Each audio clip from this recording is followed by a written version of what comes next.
Captain Marsha Nelson. I'm the Public Affairs Officer for the United States Air Force Thunderbirds, which is the Air Force's Aerial Demonstration Squadron. My name is Major Tiny Bowman. I am in the Air Force, United States Air Force. I have been in the Air Force for the last 8 years. I am Lieutenant Colonel Shanita Webb. I am currently serving in the Air Force, and I have been in the military 17 years. My name is Marsha Anderson. I'm a Major General retired from the United States Army, and I served over 36 years. I chose to join the military for a couple of reasons. The first one was very serendipitous. I went to a liberal arts college, Creighton University in Omaha, Nebraska. And as a liberal arts major, even then, this is back in the 1970s, we needed to have a science credit. There were a number of things we could have chosen from, but unfortunately, the ones that I most wanted to take, like astronomy, happened at night, and I worked. I had to work my way through college. So I was standing in registration. In those days, we didn't have the internet or computers, and I was standing in a large gym. People were standing in line trying to get the classes they needed to graduate. And I was standing there wondering, what can I do? And I saw a table that said Military Science Department in really big letters. It did have the ROTC symbol on it, but I didn't really know what ROTC was. I just saw science. I went to the table. I talked to the gentleman there who I later discovered was a master sergeant who was a master recruiter. And he managed to explain it to me that it was a science credit. It met 4 times a week. And it was really a lot like physical education, which I took hook, line, and sinker. And so I signed up. There was also a stipend associated with it for $100 a month, which you must understand was a lot of money in 1977 for a college student like me. So I said, sure, this is a great deal. And that's how I ended up in ROTC, which eventually led to me being commissioned as a second lieutenant. But the more I went to those classes, the more I met people, our cadre, my fellow cadets, I realized this was fun. I liked the people. I liked the opportunity to learn about leadership. I loved history, and there's a lot of history in the military. So I just kind of fell in love with that aspect of it, and it made me stay for 36 years because ultimately it was the people that were the most powerful part of my experience, and there were lots of things in the institution I didn't like, but I did like the people. I actually joined the military because I needed money for school. I went to school out of state at Florida A&M University. I'm from Atlanta, Georgia, and I saw how much my parents were paying for my student loans, and I had previous experience with ROTC in high school. I was in junior ROTC, and I said, you know what, I'm familiar with the Air Force, so why not go into Air Force ROTC in college? So I went over to Florida State University and signed up as a nursing student. At the time, they were recruiting nursing students very heavily. And so I received an Air Force ROTC nursing scholarship, which pretty much took care of the rest of my bills or out-of-state tuition for the remainder of my college tenure. My decision to join the military was sort of twofold. It was service to my country as well as my own personal reasons of what I felt like was good for me and my family at the time. The first reasoning being, service to my country. When I was younger, my dad was in the Army, just to start off with. And when I was younger, my dad would always say, there is no better service, than serving your country. And I never really understood exactly what he meant until I got older and until I became a lawyer, where I really started truly understanding that once you serve and you support and defend the Constitution, how many people you are actually serving. Because becoming an attorney was really one of those things of, I wanted to help as many people as possible. And once really thinking about those words and internalizing those words that my father gave me, it really got me to the point of understanding that I could make a bigger difference with serving my country and joining the military. And so I did my research, realized they had Air Force ROTC. And my dad was a huge, I think, influence in that because he always said, hey, I don't want you to enlist. I want you to be an officer. I did not see a lot of like officers who look like you, and I think you would do a great job like leading. And so I looked into Air Force ROTC and applied to Howard, got in, applied to the ROTC program and got in.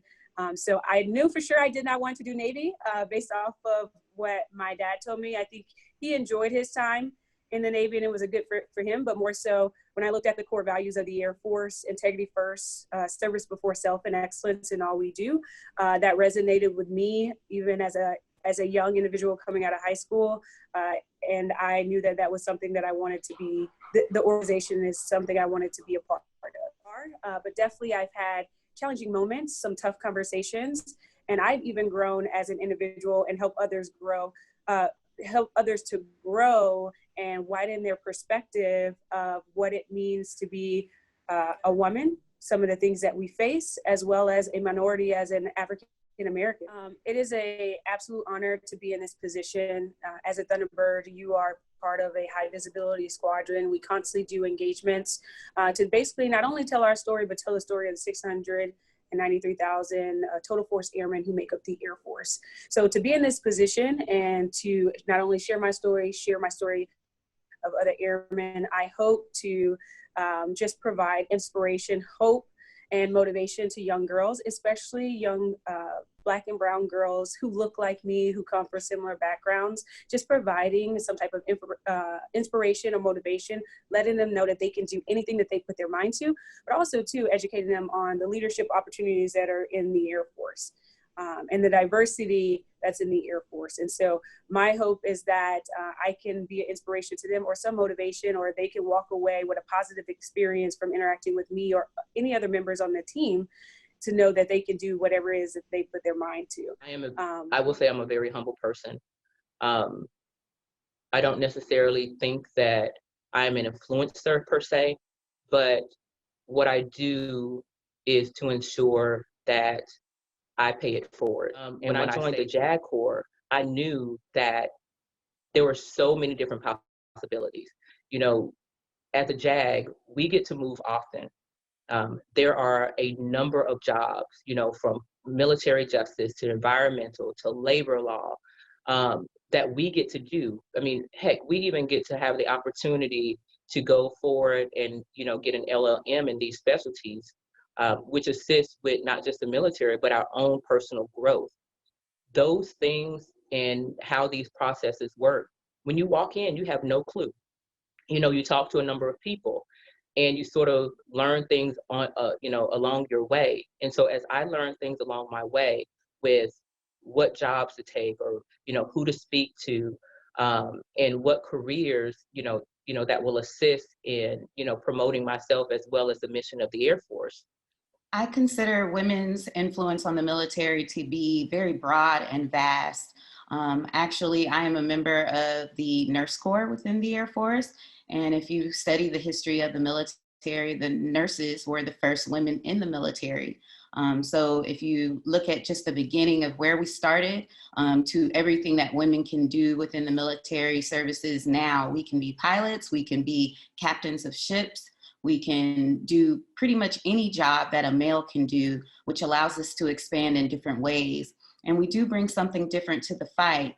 Men and women are not the same. We are very different, even though we can do similar things, but we bring a different boldness, a different attitude, and a different level of work ethic and empathy to the force. So I think that's one of the things that we have shown the military services throughout time. We are innovative, and we found creative ways to make sure that the military would go forward. If you look at the examples in previous wars, it was the women that came up with the ideas. While the men were on the battlefield, it was the women that came up with the ideas on how to sustain the troops back in the States. So it's things like that that often get overlooked, but those are greatly influencing our military today. I think the most important thing to remember about women's participation in our military is that regardless of what we are in, whether it's peacetime or wartime, we bring a different experience to the table. And I think that makes any organization stronger. I think it's important for everyone in our society to be represented in our military, especially since so much of what we do touches on other countries with diverse cultures and histories, that if we look really pretty plain or homogeneous instead of diverse, we put ourselves at a disadvantage. It, I think, impacts our ability to come into a conversation with any credibility, real credibility, if we are not representative of what our country looks like. So that's why I think it's important for women to participate at even higher levels than we currently participate. I think that when it comes down to the question as far as changes, I think that I would be remiss not to really just reiterate the fact that the Air Force is currently making so many changes. Really and truly, the overarching answer to that is just to, get rid of, restricting sort of, how do I put it, things that women may feel like may be restricting, such as, again, hair, uniforms, whether or not, am I going to have, time with my child after I have a child? There are so many opportunities that allow for women to make the decision to join and be successful in the military, that I think that so long as the Air Force continues on the track that it's going, with keeping in mind every airman who works for the Air Force and every guardian who works for the Space Force, so long as they're taking into consideration the needs of those individuals to include women, I think that, really and truly, women will continue to excel and succeed because we're doing it now. And I think that so long as things are being changed, so long as the Air Force and the Space Force is looking at making changes and listening to women regarding the things that we hold dear to ourselves, that there's no stopping women from excelling and succeeding in the Air Force or Space Force.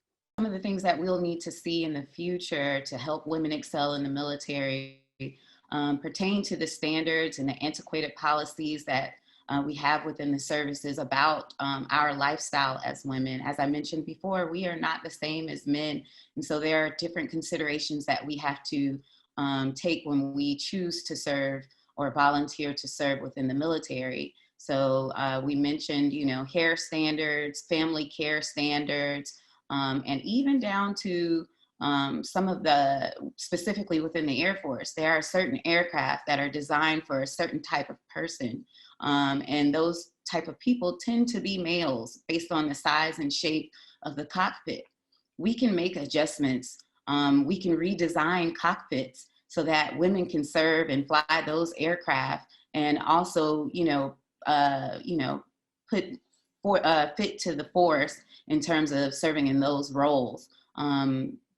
There are a lot of things that people don't think about every day when it comes to women serving in the military. And I think we just need to be a little bit more diligent, a little bit more direct in requesting that we address those things so that we can make it better for the women to follow us. So to be in this position and to not only share my story of other airmen, I hope to just provide inspiration, hope, and motivation to young girls, especially young Black and brown girls who look like me, who come from similar backgrounds, just providing some type of inspiration or motivation, letting them know that they can do anything that they put their mind to, but also too educating them on the leadership opportunities that are in the Air Force. When it was brought to my attention, of the opportunity, this was one of the things that I felt was it was incumbent upon me to actually do the interview, to ensure that when you all sent this video out, that there would be young girls, no matter what color, seeing me sit in this position, seeing the word or hearing the words that come out of my mouth and saying, hey, I can be just like her. Hey, there are opportunities out there for me. And it looks like that things are changing despite what some others might say.